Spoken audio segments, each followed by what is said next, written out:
Hi friends, welcome back to my channel. എന്തൊക്കെയുണ്ട് വിശേഷം? എല്ലാവർക്കും സുഖമാണെന്ന് കരുതുന്നു. അപ്പോൾ ഞാൻ ഇന്ന് വന്നിരിക്കുന്നത് ഒരു ഈവനിങ് സ്നാക്സിൻ്റെ റെസിപ്പിയുമായിട്ടാണ്. നമുക്ക് 4 മണി ചായയുടെ കൂടെ ഒക്കെ കഴിക്കാൻ പറ്റിയ ഒരു അടിപൊളി റവ കേക്കിൻ്റെ റെസിപ്പിയുമായിട്ടാണ് ഞാൻ വന്നിരിക്കുന്നത്. ഇത് ഞാൻ എൻ്റെ വീട്ടിൽ പോയപ്പം അവിടെ നിന്ന് ഉണ്ടാക്കിയ ഒരു ഐറ്റമാണ് കേട്ടോ.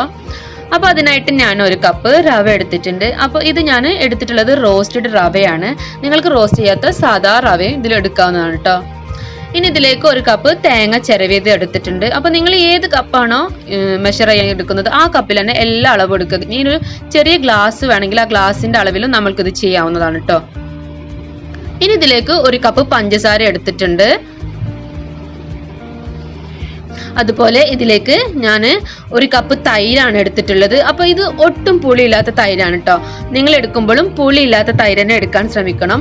ഈ പുളിയും മധുരവും ആ തേങ്ങയുടെ ഇതൊക്കെ വരുമ്പോൾ ഒരു പ്രത്യേക ഒരു ടേസ്റ്റ് ആണ് കേട്ടോ ഈ കേക്കിനുള്ളത്. ഇനി നമ്മൾക്ക് ഒരു മിക്സിയുടെ ജാർ എടുക്കാം. അതിലേക്ക് നമ്മൾ എടുത്തു വെച്ച തൈര് ഒഴിച്ചു കൊടുക്കാം.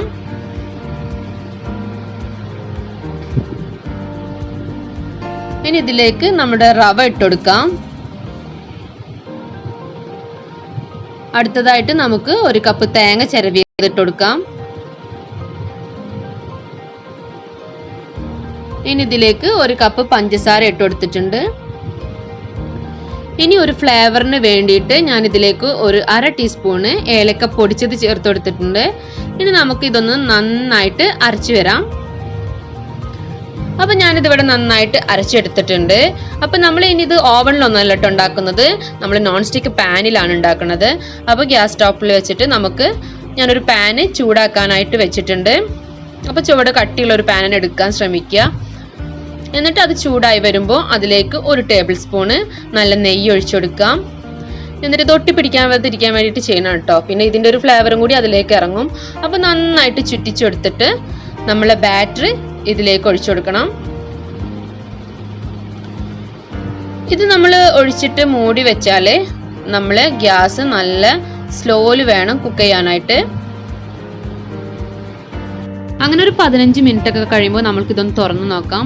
അപ്പോൾ അത്യാവശ്യം ഒന്ന് കട്ടിയായിട്ട് വരുമ്പോൾ നമ്മളുടെ കയ്യിൽ ഏതെങ്കിലും നട്ട്സോ റൈസിൻസോ എന്താണ് നമ്മളെ കയ്യിലുള്ളത് അതൊന്ന് ഡെക്കറേഷൻ ചെയ്യാനായിട്ട് നമുക്കിതിലേക്ക് വെച്ച് കൊടുക്കാം. അപ്പോൾ ഞാനിപ്പോൾ ബദാമാണ് എടുത്തിട്ടുള്ളത്. അത് ഞാനിതിലേക്ക് ജസ്റ്റ് ഒരു ഫ്ലവർ പോലെ ഒന്ന് ഡിസൈൻ ചെയ്തിട്ട് വെച്ച് കൊടുക്കുന്നുണ്ട്. എന്നിട്ട് നമുക്കിത് വീണ്ടും മൂടി വെച്ചിട്ട് വേവിക്കാം. അങ്ങനെ ഇതൊരു 1/2 മണിക്കൂർ ആകുമ്പോഴത്തേക്കും നമ്മളെ കേക്ക് റെഡി ആവും കേട്ടോ.